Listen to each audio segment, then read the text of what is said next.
Let's talk about the nightmare scenarios. And here's the thing. When I say nightmare scenario, I still like a lot of these players. I think I just don't like the situation. And I think we are lacking in some of the key positions that we need. So, for instance, Max, I'm not going to try to say his last name, the tackle from Arizona State.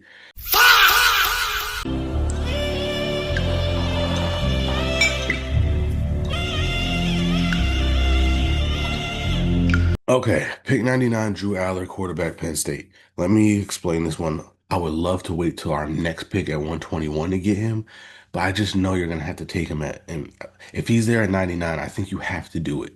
I wouldn't do it any earlier than that.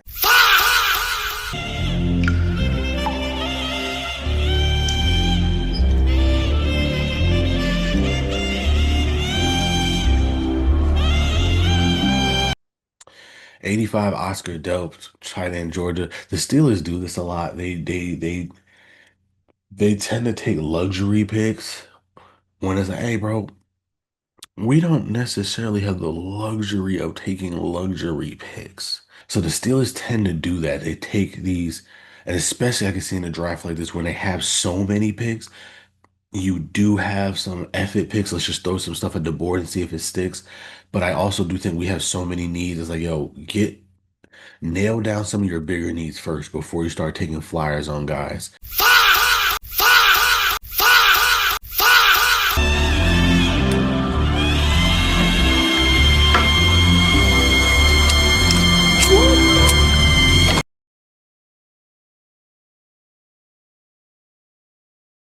Welcome back, ladies and gentlemen. I guess it's a great day to discuss other people's excellence. I am the unforgettable one himself, Mr. Brett Carroll, and I'm just a guy that likes daydream bullshitting at work. Speaking of bullshit and speaking of discussing other people's excellence, we will be doing that because Steelers were not excellent. We'll talk about some other teams that were excellent later, but the Steelers were not excellent. They were not excellent at all. So let's get into it. Let's talk about it. Um, I know that in that last video that I referenced, didn't want Max in Holly Tour in the first round. I'm not gonna lie to you, I don't hate it. I don't hate it at all. Matter of fact, I really like it. Like I said there, I like the player. The situation was what I didn't like. But in my mind, and actually this is another reason why I feel better about it. In my mind, that must mean they really liked him. Because if you remember, what I said in the other one was the reason why it was a nightmare scenario, because in my mind it was like, oh, at 21, all those guys, all the wide receivers could be gone, along with Vega Ione. So we were kind of stuck with Max. They had their pick. Denzel Boston was there, Omar Cooper was there, Casey Concepcion was there. They still chose to get Max and Hanator, which means they really, really, really like him and they really see a future with him. And for that, I'm okay with it. I really am because that means that he was probably the second guy on their list if Makai Lemon wasn't there. And we all know he was not there for obvious reasons. I'll talk about that in a second. I'll talk about that in a second. Um, but in getting Jeremy Bernard, a small trade up to 47 to get him, love it. Really do. Love it. We gave up absolutely nothing to go up and get our guy. And that was cool. And I'm gonna be honest with you. And I'm not just saying this because I'm a Steeler fan, because I'll get into that in a later slide. I'm not just saying that because I'm a Steeler fan. And I'm not just saying that because the Eagles got both Makai Lemon and Markel Bell, two guys that I thought the Steelers were going to get. I'm saying this because I genuinely believe it. I kind of like this situation better, if I'm being honest with you.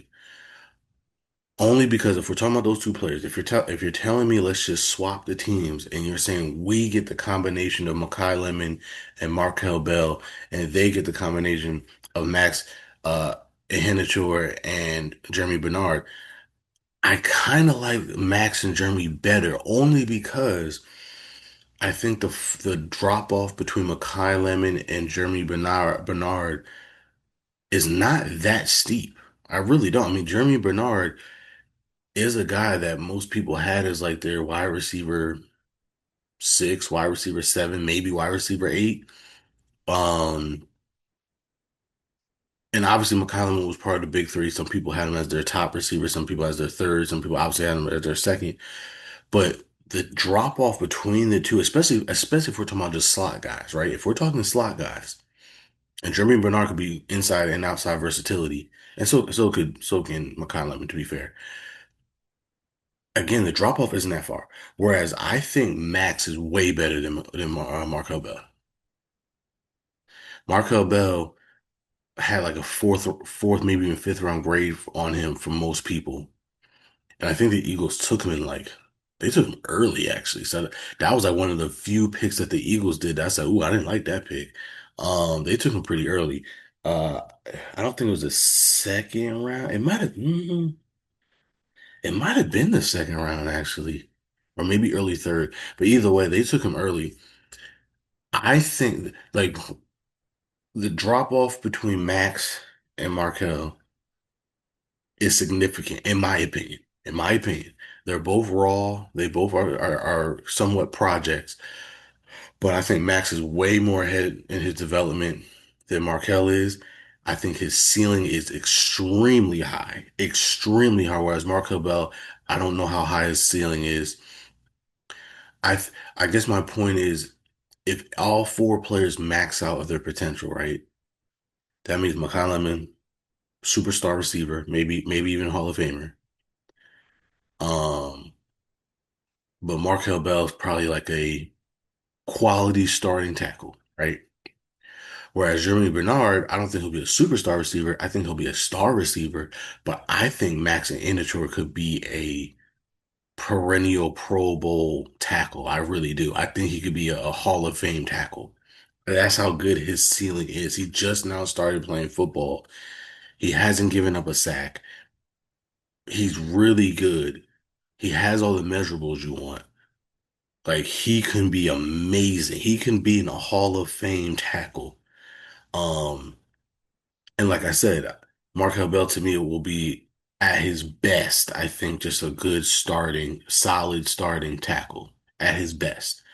Whereas again, Jeremy Bernard, I think can be a star receiver, maybe a superstar receiver, but definitely a star receiver. And again, Makai Lemon will, he was getting Amon-Ra St. Brown comps. So obviously he at his best could be a superstar receiver. But again, if you're telling me I have superstar receiver and just decent starting tackle versus star receiver, but superstar Hall of Fame tackle, I think I'll take that over, what they got. So first two picks, I'm cool with them. Love them.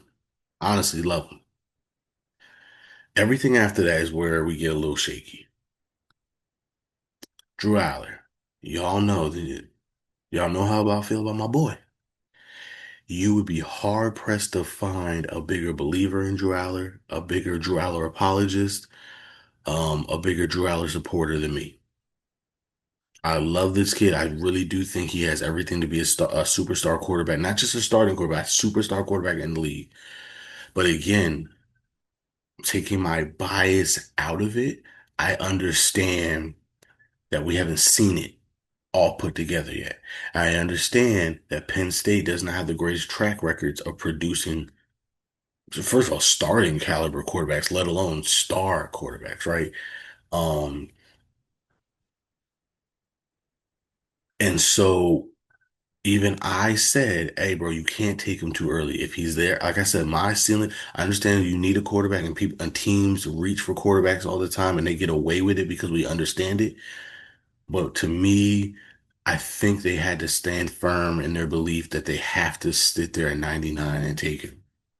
You can't take him too early. And that's what we did. So that was the first issue, which wasn't the worst thing in the world, but okay. This pick right here, Dalen Everett, that's the one that's the one that just irked me to no end. And I think it had a domino effect of what we did the rest of the draft.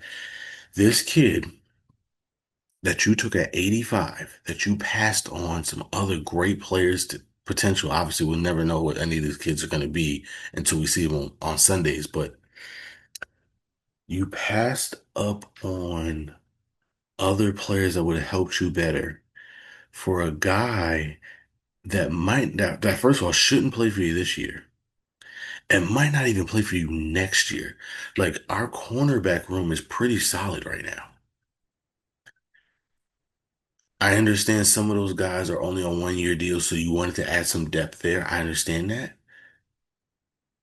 But we had other rooms that needed that depth more, in my opinion. And two, this kid is extra, like, even though he's got all the measurables, he's tall, strong, and fast. But again, he has not put that together on film. He gets burnt on film a lot. He's not fluid in his movement. So he can't even play big nickel for you. He could only be an outside corner. And even then, he's like corner five on our team. And even then, he needs a lot of refinement to be able to take the field. And he might not get there. So what I'm saying to you is he might not even play for you for 2 years. This year, well, really 3 years, this year and next year. He might not play for you. Well, especially if we're talking about starting. You can't take somebody at 85 that might not start for you for 3 years. You can't do it. And that's if he develops into the corner that they think he can be. And that's a big if. You cannot do that, bro. You can't do it. We had other needs that were a bigger priority and who had better players on the board. This was a reach for a guy that might not play for you anytime soon. And because you reached here, you're going to see the domino effect of what it did for the rest of the draft. So then we go to 96, Jennings Dunker. I like Jennings Dunker. However, Emmanuel Pregnon, who y'all know, I talked about in the last video, that's who I wanted. He was there for you at 76 and you took Drew Aller, and he was there for you at 85 and you took Daniel Everett. If you take him, if Emmanuel Pregnon is taken in the second round, like he was supposed to be, I'm cool with the Jennings Dunker pick. Matter of fact, I love the Jennings Dunker pick. The reason why I hate the Jennings Dunker pick is because you waited and waited and waited and waited. Technically, you passed up on him 3 times. Because you could have taken him at 47. You could have taken him at 76. You could have taken him at 85. I'm not mad that you didn't take him at 47. You did the right thing at 47. But at 76 and at 85, he was still there for you. You didn't take him. And then he was taken at like 88. So now you had to go get another guy. By the way, you moved up to get Jennings Dunker because I think you were being cute and you were hoping that he was gonna fall to you to 99 and he didn't. So then you had to make a small trade up. It's not a major trade up. They didn't give up much for him. Um yeah, they didn't give up much for him at all. Um but then you had to get Jennings Dunker, who again is kind of raw. Now, granted, there's still a chance that he could play for us this year. And if he doesn't play for us this year, I think he will be our starting guard next year and going forward. So cool. But Manuel Pregnon is a guy that you know for a fact you could have plugged in right here, right now. And again, if he lives up to his potential, you have a superstar guard. Instead, you have Jennings Dunker. I get it. He's a Steeler because of the mullet, and he's a mauler, and he throws hay around, and he went to Iowa. I'm not saying he's not going to be good. I'm not a betting man, but one thing I will not bet against is Iowa offensive lineman, right? Again, I don't hate the pick, but what I'm saying is you passed up on a even better guard prospect and you had to settle for this kid when you could have had a day one superstar guard that fell into your lap not once, not twice, but three times. Again, you saw my last video. I didn't even think he would be available at 47, let alone at 85. So, and by the way, obviously not just the Steelers passed up on him. A lot of teams kept passing up on him. So I will be interested to see or hear if there's a reason for that. Maybe there's some medical stuff that we don't know about or some off the field stuff that we don't know about. And if that's the case, then maybe I'll change my mind on that. But Emmanuel Preston was a guy that was getting first round buzz. Emmanuel Preston was a guy that most people didn't think was going to last past one of the top picks in the second round, and he was there for you at 85, still at 85, and you took a corner that might not play. No, first of all, might not play ever for you, let alone might not play for you this year. And then you had to settle for Jennings Dunker, who again might not play for you this year. And again, I'm okay with Jennings Dunker. I do think he'll play for us next year and beyond. I think he could also be a really good guard. So cool. But you had a superstar guard sitting there and you knew that was your one of your biggest needs and you didn't take him. That's unacceptable. I'm sorry. For a corner that is not going to play for you for like 2 years at least, can't do it. And then this one right here, Caden Wetjen. I'm not trying to mess up his name, but a kick returner, dog. A kick returner in the fourth round. In the fourth round, a kick returner. Mind you, we got a kick returner in the seventh round, and Eli Heidenreich from Pittsburgh went to Navy. One of the best stories of the draft. It was a cool scene, and a lot of people, that's their favorite pick of the whole draft. I get that. Cool. But that's my point.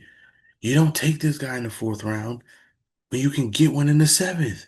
And I get it. Everybody's saying he's by far the best kick returner in the draft. Cool.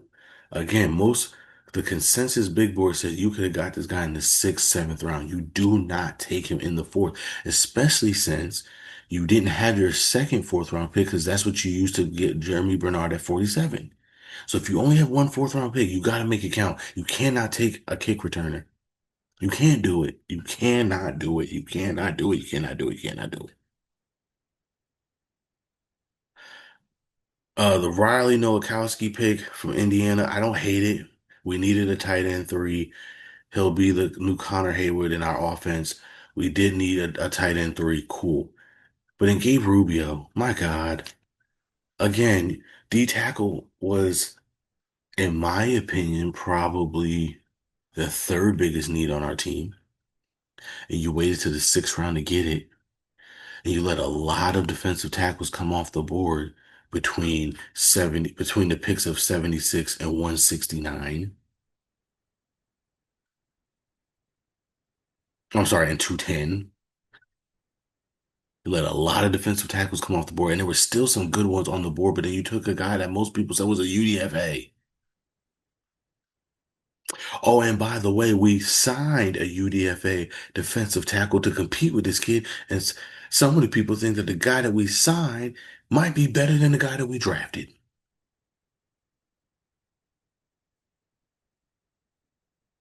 What are we doing? What are we doing? And then R. Spears Jennings, again, he's another Dalen Everett. Measurables are there. Athletic skills are there. Hasn't put it together yet. A guy, when we needed safety, we needed safety depth more than cornerback depth. Because our safety room was pretty good too, but again, a lot of those guys might only be here for this year. Whereas at cornerback depth, some of the backups will be gone, but the starters should still be here next year. So we needed safety, but again, you waited till the seventh round to get one, and you took a guy who again needs a lot of work and who may never play for you.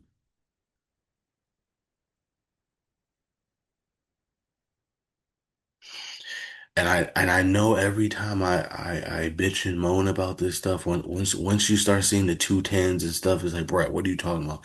You're complaining about sixth and seventh round picks, but like what y'all not getting is the point of the draft is to make your football team better. If sixth and seventh round picks didn't matter, then we wouldn't have sixth and seventh round picks now, would we? And especially now more than ever, talent falls up and down the draft boards. You can get good talent in the sixth and seventh round. You have to hit on these picks. This was one of the most important drafts in Steelers history. We had 12 picks, most in the NFL. We had a lot of holes to fill, a lot of needs, and we needed to do that because in 2027, we're hoping that's the year we get our franchise guy. Which means if we need to trade up to get our franchise guy, we need to be able to do that. But in order to feel comfortable doing that, you need to know that the rest of your roster is secure. This was a very important draft for us.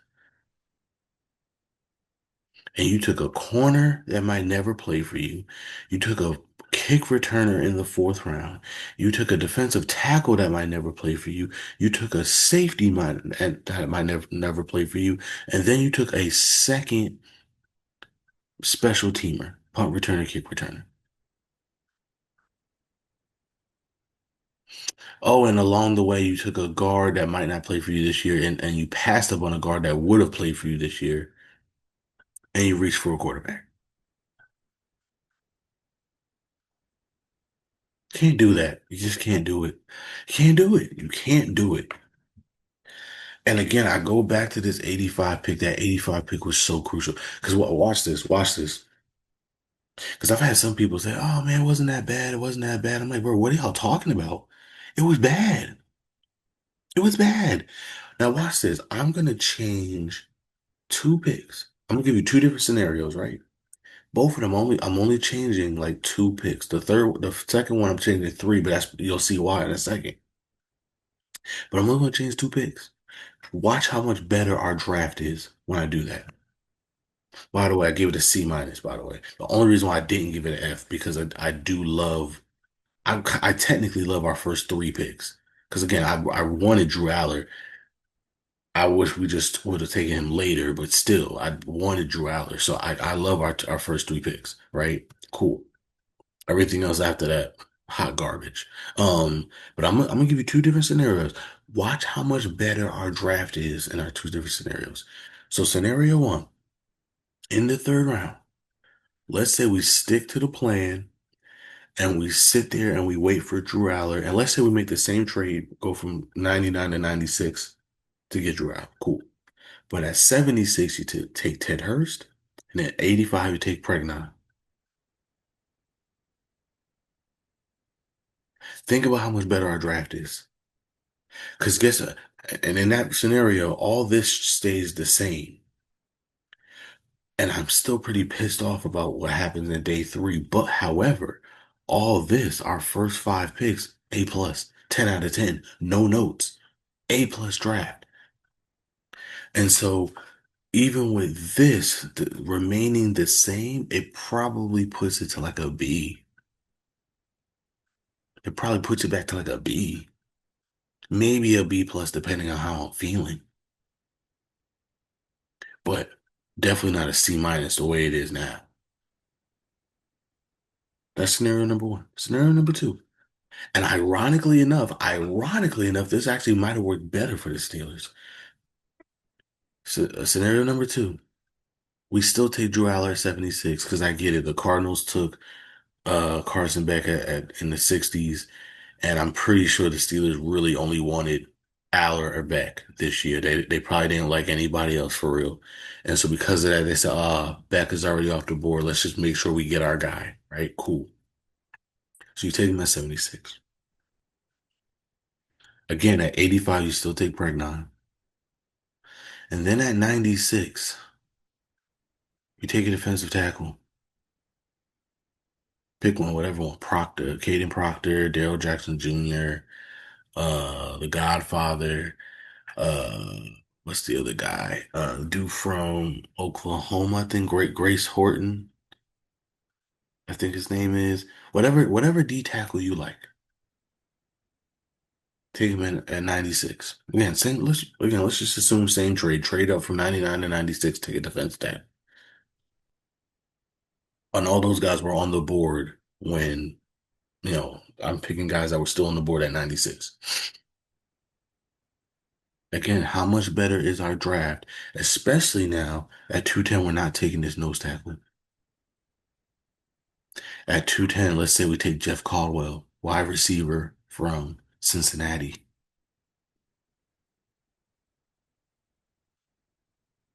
So now the only pick, if that happens, again, now we're talking about an A minus draft.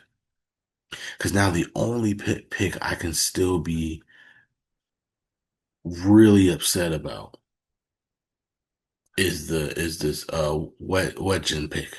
Because again, I don't care what you're talking about. Kick return in the fourth round is unbelievable.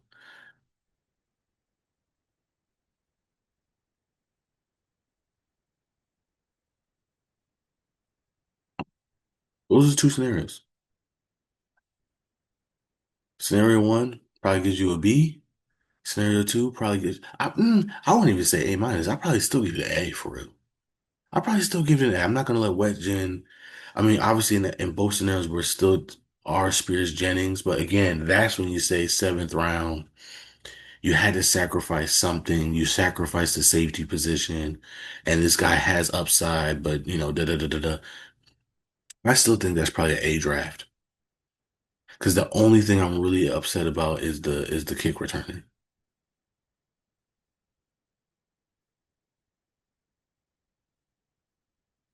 and that's the difference. This third round killed us. Taking this kid and really this 85 pick killed us. Taking him at 85 just had a domino effect throughout the rest of the draft. If you take Pregnon at 85, that allows you to get something better at 96, which might allow you to get something better here in day three.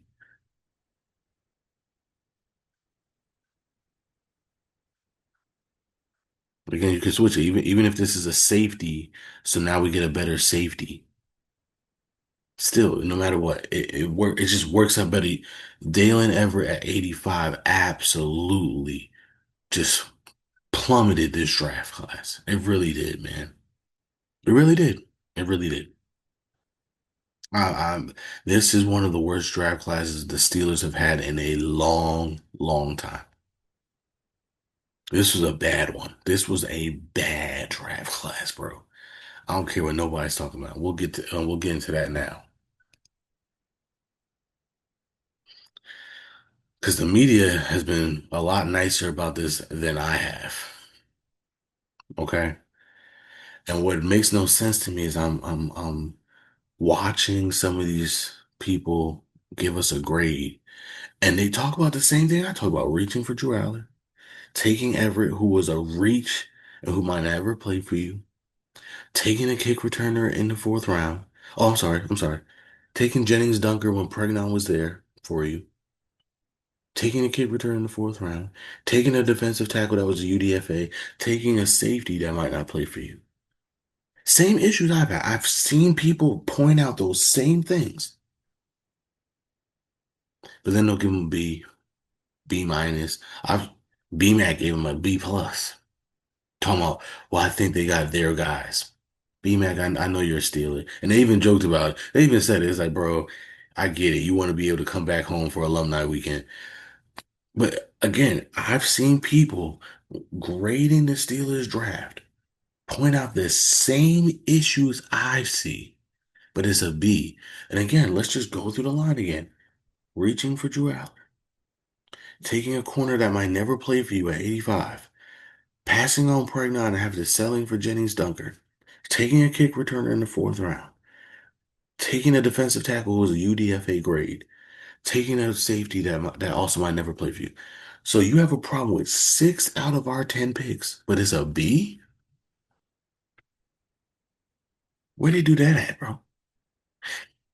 And to be fair, Some people view Wetjen as a legitimate wide receiver. They believe that he can actually crack the rotation as a wide receiver, so they see him more than just a kick returner. I do not. I disagree. I hope I'm wrong, obviously. And if I am wrong, sure. But I think he's just a kick returner. And if you're gonna take him in the first round, this brother better be white Devin Hester. Dead ass. He better be white Devin Hester. Um, what's the other guy? They also, again, they love Jennings Dunker because he's a Steeler. He looks good in black and yellow, and he's got the mullet, and he throws barrels of hay as a workout, and he's just a Steeler. They're gonna love him. I get it, I get it, and I like Jennings Dunker as a player, but again, the draft is about nailing every pick that you can. You did not nail that pick because you passed on a would have been first day lock it in, maybe even star guard to take a guy that might have to, that could probably still be that, but has to develop into that. Sorry, I don't care how much of a stealer he is. That's not a good pick. Sorry, it's just not. Um, so that's one of the reasons why I guess that they're giving us a better grade than me, but still, a B makes no sense. You're still acknowledging that some of that stuff is a problem, but you're just not being as harsh about it as I am. But it's like, no, that's not how that works. It should be it should be a harsher grade. And maybe someone has the Makai Lemon empathy. Again, I didn't really discuss it, but like it is what it is. It is embarrassing. I'm not factoring that into the grading of this because again, like I said, I do honestly believe I think I would rather have Max and Jeremy than Makai and Markel, if I'm being honest with you. So I'm not factoring that in, but it is embarrassing. It was the story of one of the biggest stories of the draft weekend. I get that. Um, yeah, I mean, I get it, but I'm not factoring that in. There's been conflicting stories apparently, and again, it's the internet, who knows, but apparently it was more of the Cowboys calling the Eagles to do it, which now makes people question, were they doing this to be petty? Were they doing this to embarrass Mike McCarthy and them? Which, if that's the case, like Jerry, all I'm gonna say is God don't like ugly. And I hope you can cover this kid because you sent him to a division rival, so you're gonna have to deal with him for two games a year. Hope you didn't do that to be petty. I hope you didn't do that to ruin Mike McCarthy's day. Mike McCarthy is from Pittsburgh. His first year as the coach. The draft is in Pittsburgh. I hope you didn't do that just to ruin his moment on some petty shit. Because if you did that, hey, bro, God don't like ugly. That's all I'm gonna say. That's all I'm gonna say. That's all I'm gonna say on that. But again, I do honestly think I would rather have the combination of Max and Jeremy. So I don't care about that. But it is embarrassing. It is something you have to talk about. And that's the thing too. When you have a bad draft and that happens, yeah, bro. If you would have knocked it out the park with that draft, then we could have just laughed about that. Like, damn, F Philly, F the Cowboys, whatever. We good on this side. Da da da da da. When you don't knock it out the park, especially if this kid becomes a superstar and your players don't. Oh, that's another thing. Somebody made a good point, and again, they made a good point. My thing, I said, there's a good chance that only one guy that we drafted starts this year. Let me just go back so you can see.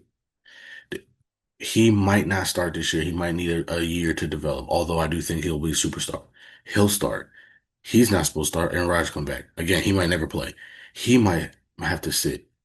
If you don't include him as a kick returner and maybe him as a punt returner, so if you're not including like the actual special teamers, he's tight end three. He's not going to start. He's not going to start. We got one guy. that we picked in our entire draft that we know for a fact is going to start for us. Obviously, health permitting. One. And we picked 10 guys. Only one of them is like guaranteed to start. And somebody else made a good point. And again, but they still gave the draft a B, which you see what I'm saying? They took it a step further. They say, yo, bro, I'm not gonna lie to you. 3 years from now, there's a good chance only one or two of these guys are even on the team. And I thought about that and I said, that's a good point. Because again, he might never develop into anything. He might never develop. Again, as much as I love Drew Aller, I have to admit there's some risk here, right? And even with the Drew Aller thing, I'm doing it for safety insurance purposes. I'm not counting on him being my franchise quarterback. My thing with Drew Aller is, and I explained it more in the other video, God forbid the 2027 class doesn't live up to the hype the way this class didn't live up to the hype. At least you have a guy that was with legitimate starter upside and legitimate star power upside if he puts it together, right? But again, he might not develop into anything. He might not develop into anything. He might not develop into anything. He might not develop into anything. He's always going to be a backup tight end, and he might, we'll see what he can be. He might not develop into anything. He might not develop, and there is a good chance that these two players are the only ones. And by the way, he's a project. I mean, I really do think he's going to be fine, but there's a chance he might not develop anything. There's a chance that there's only one, maybe two guys that are even on the team 3 years from now. Again, that's a bad draft, bro. That's a bad, I don't care what y'all talking about. That's a bad draft. And I understand when we're talking about fifth, sixth, seventh round picks, like duh. But like still, when you have five picks in the first 3 rounds, those guys are supposed to be mainstays of your football team. Those guys are supposed to be starters for your football team. And yet we're saying there's a good chance that only one of them is on the team 3 years from now. That is some Kevin Colbert like stuff, bro. And I remember I texted my dad saying even Kevin Colbert might be shocked at how bad this draft is. It's a bad draft, dog. It really is. It really is. And the biggest thing is I need the media to say that because I feel like when you let teams off the hook, things like this can happen again. No, I need people to call them out on their nonsense. This was a nonsensical draft. Don't ever do this again. This was terrible. Don't ever do this again. And again, what's annoying is the board fell to you. And every single round, there were great players that fell to you and you just went the complete opposite direction. It just can't happen, bro. It can't happen. All right, let's talk about some teams that did do well. Number one, I got to give it up to the Cleveland Browns. A plus draft, dog. A plus draft. And you know what's funny? They had the opposite effect of the Steelers. I hated their first two picks. I said it on the pod, on the other pod. I would have went wide receiver first, tackle second, because I liked what you had better, but they proved me wrong. Again, there was a bunch. Omar Cooper Jr., Denzel Boston, and Casey Concepcion were there at 24. And I hated that they picked Casey Concepcion over the other two because I was like, to me, he was the worst one out of those three. And they have smaller receivers already. Omar Cooper and Denzel Boston are bigger, and Casey Concepcion has drop issues. I didn't like that pick. So if this was just a round one grade, they would have been losers. But then Denzel Boston fell to them anyway at 39, and they got him. And I said, oh, never mind. Never mind. Never mind. And then Emmanuel McNeil Warren was still on the board for him at 58. And I said, oh, Lord, they're cooking with gas. Then they got Austin Barber. Then they got Parker Balesford. I don't know about Justin Jefferson, but you know what? They earned the right for me to say I'm just going to assume he's good. Joe Royer pretty good for Cincinnati. I even like the Taylor Green. A lot of people didn't like that pick because I get it, the controversy of adding even more quarterbacks to that room. At 182, I don't mind taking a flyer on him. And somebody made a good point. Todd Monken's the guy now. He fits more what Todd Monken wants to do better than even the guys they already have in the room. So I'm not saying he's going to be the starter or he's going to play like that, but like this is a really good backup option for them because he probably will feel very more comfortable in that system. And again, like Drew Aller, he's one of the very few quarterbacks in this draft class that actually has not only starter upside, but potential starter upside. Again, will he ever put that together and do it? But the upside is there. The potential is there. This kid has all the tools you need. It's just some, he just got to process the game a little bit better. Um, a lot better, but still, like I love that pick. And then they got another tight end. A plus, like 10 out of 10, no notes whatsoever, like whatsoever. And they had 10 picks. We had 10 picks. You see the difference between their 10 picks, hitting on all the picks, getting great value for every single pick versus what we did. In years past, the flip side, their draft would look like what we did, and our draft would look more of like what they just did.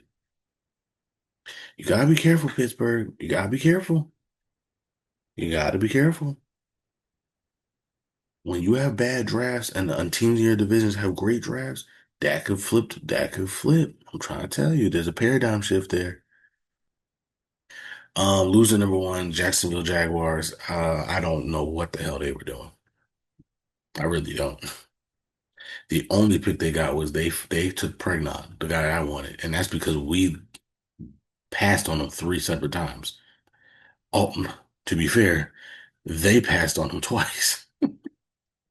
I thought they were going to take him at 56. You ask Joe. I was on the live stream with Joe, and Daquan. They were every time the Jaguars went up. Oh my God, it's pregnant. Oh my God, it's pregnant. They could have taken him at 56. They didn't. They could have taken him at 81. They didn't. They reached both times on players that they had no business drafting, and then finally at 88, they got him. And then they did a bunch of other nonsense I didn't understand.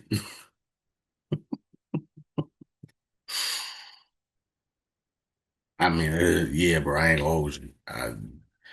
Pregnon is probably the only pick that I like and obviously incredible value because again, this dude could have been a first round pick. They got him at 88. That's the only reason why this is not an F.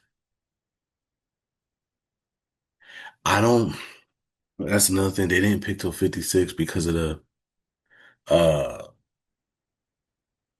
Travis Hunter trade. I go back and forth on whether I should factor that into these grades. A part of me says yes, because it's like you don't have the pick because you made another trade. So what did you do with the picks that you have? Not to mention Travis Hunter barely played for you. So that right now that trade looks really bad.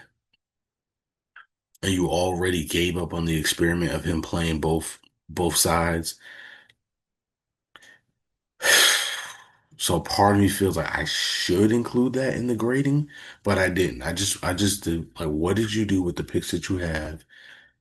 And that's it. I'm not factoring in anything else. And again, I just reach. Some of these guys, again, I don't know enough to like really kill it or not, but I don't think it was that good. Um, yeah, man. Yeah, I don't know what Jacksonville is doing. These last two drafts for Jacksonville has been head scratchers, in my opinion. I would have never done that Travis Hunter trade. And then what they did this year was not that great either. So I don't know. Another winner and another team that we normally don't say this for, the New York Jets. David Bailey at 2, Kansas City at 16, and then going back and getting Omar Cooper Jr. Love it. D'Angelo Pons, love it. Now that's another thing too. We saw it. Every team that we talked about did this thing, and a lot of teams did this. Back-to-back picks from kids from the same school. A lot of teams did. The Steelers did it with the Iowa kids. For better or for worse, every team did it. Jacksonville did it with back-to-back picks at Texas A&M. Cleveland did it back-to-back picks at Alabama. We did it back-to-back picks for the again the two Iowa kids. And then now see the two back-to-back picks from Indiana. A lot of teams did that where maybe in a wide open draft like this, it's like, hey, bro, if we just like a school, let's just get a bunch of players from the school. Let's just get a bunch of players from the school so we feel a little bit better about it. But yeah, I noticed that when I was making this video, I was like, wow, a lot of teams actually did that back-to-back picks from the same school. That's interesting. I wonder if there is a reason for that. But anyway, Bailey, Sadiq, Cooper, Punch, Dale Jackson Jr. That's another guy that I really, really wanted for us. Again, pissed off that we didn't get him at 96 because we had to go get a guard because I passed on our guard four times. And when they got him at 103, I was pissed. The only pick I would question, and that's why I didn't give it an A plus, was the K Klubnik one, and that's only because they traded up. I don't mind them taking K Klubnik. I know a lot of people did. I know a lot of people didn't have him graded as high as some of the other quarterbacks, but I think they're just looking for a backup, and I think he could be a solid backup. And I think they said, you know what, because Carson Beck is already gone, because Drew Aller is already gone, and because some of those other quarterbacks that are available, even though they might be better and have a higher upside, they probably have a lower floor. I think they said Clay Klubnik is the safer quarterback. And again, we're just looking for a young backup that we could develop. And they trade up to get him. Again, they did trade us a decent amount to go get him. And again, that's why I gave it an A, not an A plus. But again, everything else I like. I mean, again, one, two, three, four, five incredible picks. And at least I understand this one. Again, some of these guys in the later rounds, I don't have too much information on to say I hate it or don't hate it. But again, they killed at least, I know for a fact they killed at least the first five. And I'm okay with the sixth one. So if these two are just okay, cool. You know what I mean? Like, then put it down to an A minus, I guess, if you want to. But like, they had a good draft. Okay, loser two. You want to talk about talk of the weekend? The 49ers talk. Like, they just be doing anything, bro. I like DeJon Stripling. Again, guy I wanted for the Steelers, but in like the third round, they got him at 33. Traded out of the first round, so that's good. But like, you got him at 33. Mellow height. Again, yeah, Grayson Holton, the guy, that's what I was thinking about before with the Steelers. Again, what people gotta understand is it's not about the players necessarily, because I like a lot of these players. It's where you get them and the value of what you get them, right? If there's a consensus, and I get it, every team has their own board and you go with who you like and when you like them, and I get that. But if there is a consensus of a range of where these guys should go, and you get somebody well outside of that range, it's going to greatly affect how we feel about your draft. If you, if the range is here and you get them all the way before that, that means you'll reach badly. If the range is here, but you took them way after that, that means you got an absolute steal. Every single one of these picks, including like Jade and Duggar, because again, I know for a fact he was a guy that a lot of people had mocked to the Steelers in the sixth or seventh round, and they took him in the fifth. You know what I mean? It's like every single one of these guys, it's not that the player themselves are that bad, it's where you're taking them. And because you're taking them so early, you're losing out on even better players that you could have gotten. And I understand that the philosophy is if that's your guy, go get him. But like, it's got to be responsible. I'll give you an example. Look at the Raiders. They got Jamal McCoy, fourth round. Hell of a pick. We understand he's got a knee issue. We understand that. He might not play this year. Understand that. But for the fourth round, you're taking a flyer on the guy who, if he's healthy and if he's back to what he could be, You got the best corner in the draft, and you got him in the fourth round, right? Hell of a pick. But let's just say, for the sake of argument, number one overall, you took Cade Klubnik, a guy who a lot of people thought was going to be in the sixth round, seventh round. What are you doing? Even if you like him, you do not take him number one overall. You see what I'm saying? Um, it's just about the value, bro. It's about the value. You have to be more responsible with where you're taking some of these guys. Um, because that can mess up your football team. It really can. Yeah, I'm trying to tell you, it really can. Again, I go back to the Steelers, even Wetjen. I'm not saying I don't like him, but if he is really just a kick returner, and let's just say he's a great kick returner, sure. But I truly believe you could have gotten him later. And if you get him later, that's even better because that means in the fourth round, you're getting a better player, right? If you take Wetjen in the seventh round, if you took, even if you took both those guys, him and Heidenreich, if those are your two seventh round picks, I'm cool with it. One could be my punt returner, one could be my kick returner, cool. Both of them, if they're really good, could actually be rotational pieces in our wide receiver room and for Heinrich in our running back room. Cool. That is a steal in the seventh round. Taking one of those guys in the fourth round is just not a good pick. It's just not. You had more needs. It wasn't good value. You can't do it because you missed out on other good players that could have really helped you. That's all I'm saying. A punt return is not better. It's not more important than another safety or another wide receiver or another defensive tackle. You see what I'm saying?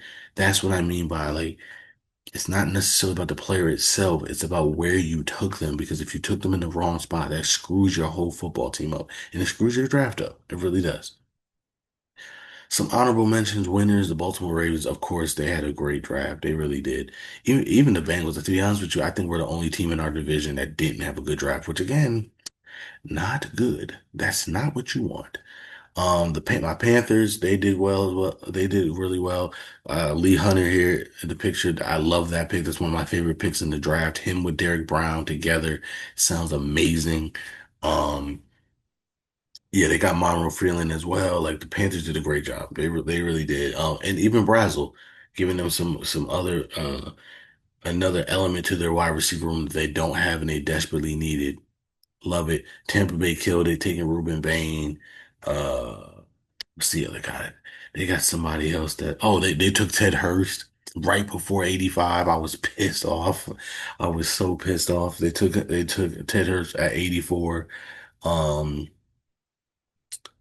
they had a couple other guys too, but yeah, the Buccaneers did great.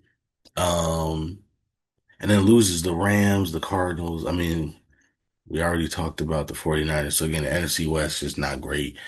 Um, and I'll get into that in a second, but yeah, the Cardinals, not really a fan. I don't care if Jeremiah Love is the next Adrian Peterson. I just don't think you take a running back that early, especially when you're not that good of a football team.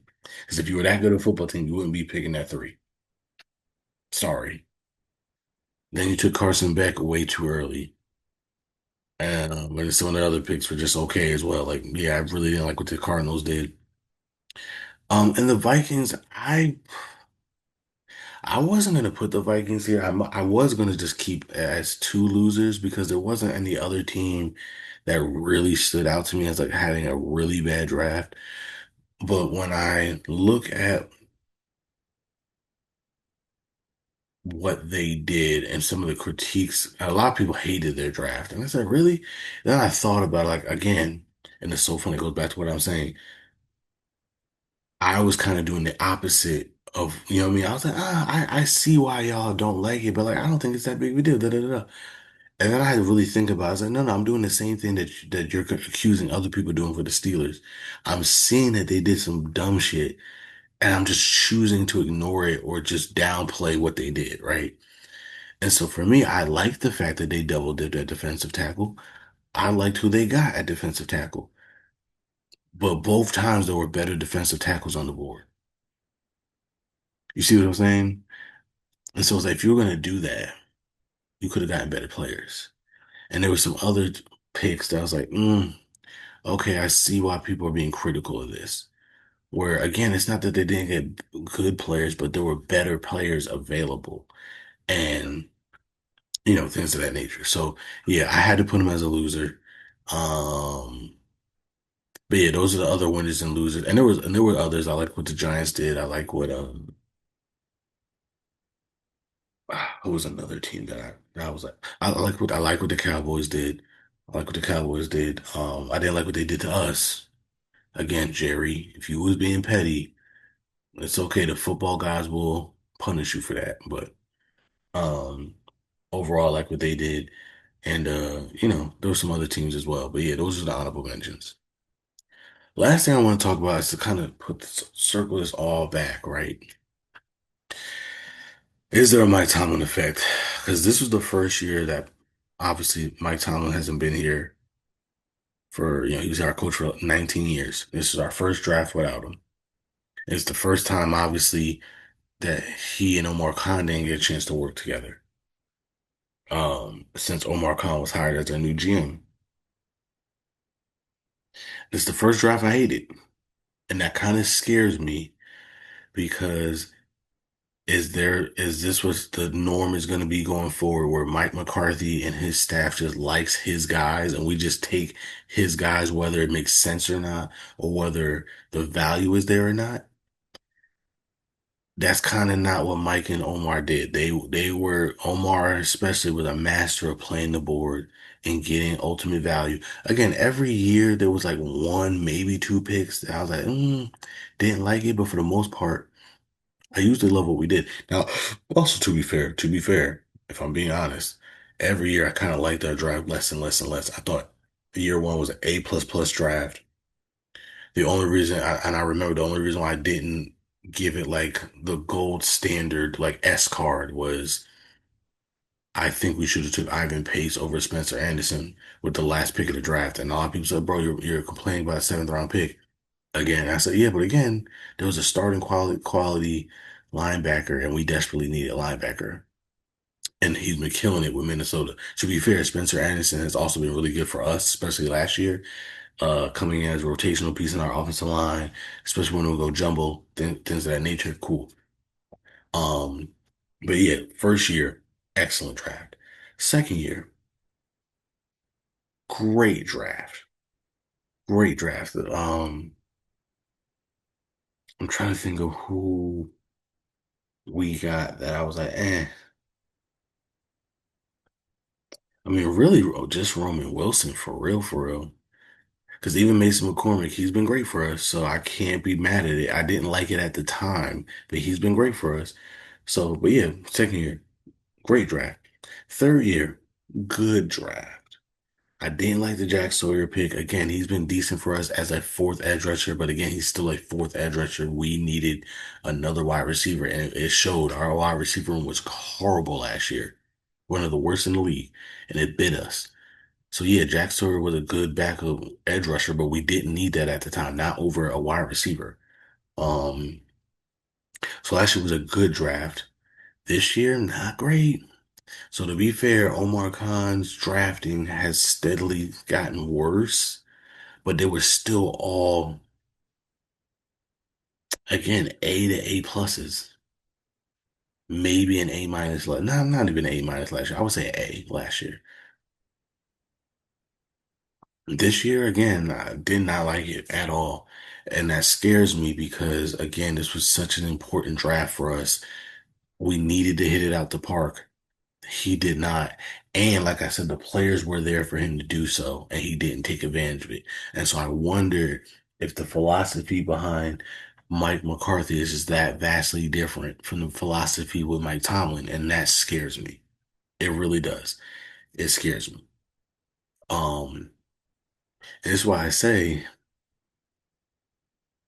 be careful what you wish for. That's why I kept saying, yo, man, y'all want Mike Tomlin gone so bad. Who you gonna replace him with? How's it gonna look when he's gone? Because I think you're underestimating how great of a job he's done with what he's been given. And a lot of people said, nah, you don't know who you can get. We didn't know who Mike Tomlin was before you drafted him, before we hired him. True.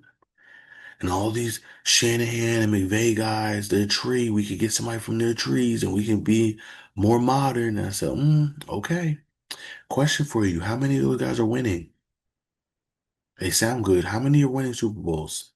Not much.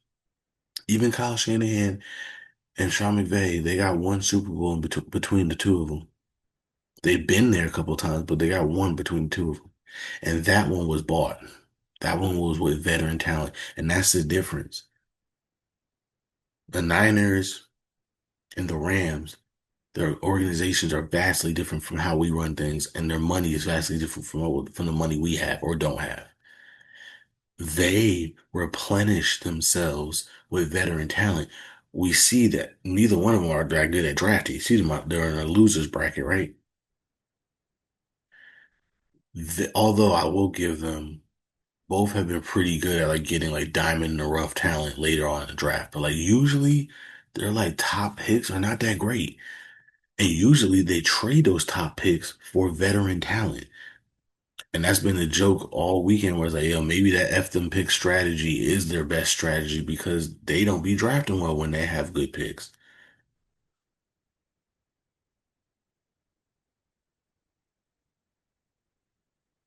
Trying to tell you, man, like it's be careful what you wish for, bro. And I didn't do a video on Mike Tomlin yet. I will at some point. I should have done it this offseason. I might at this point just wait until if he gets another job in next year so we can kind of just put a bow on the whole thing. But this is one of the things I was worried about, bro. I'm trying to tell you. I'm trying to tell you. I don't think it's a coincidence that the year he's not here, we have a disaster of a draft. Just saying. Be careful what you wish for. But anyway, that will be the video. Thank you for sticking with me. You can follow me at Never Forget Me. That's NEVA underscore the number four BRETT underscore ME on all the socials. We are at the underscore dope blog on Instagram, the dope blog, all one word on Twitter and Threads. And because you are liking this on YouTube, please like, share, and subscribe and join us next time as we continue to discuss other people's excellence. Deuces.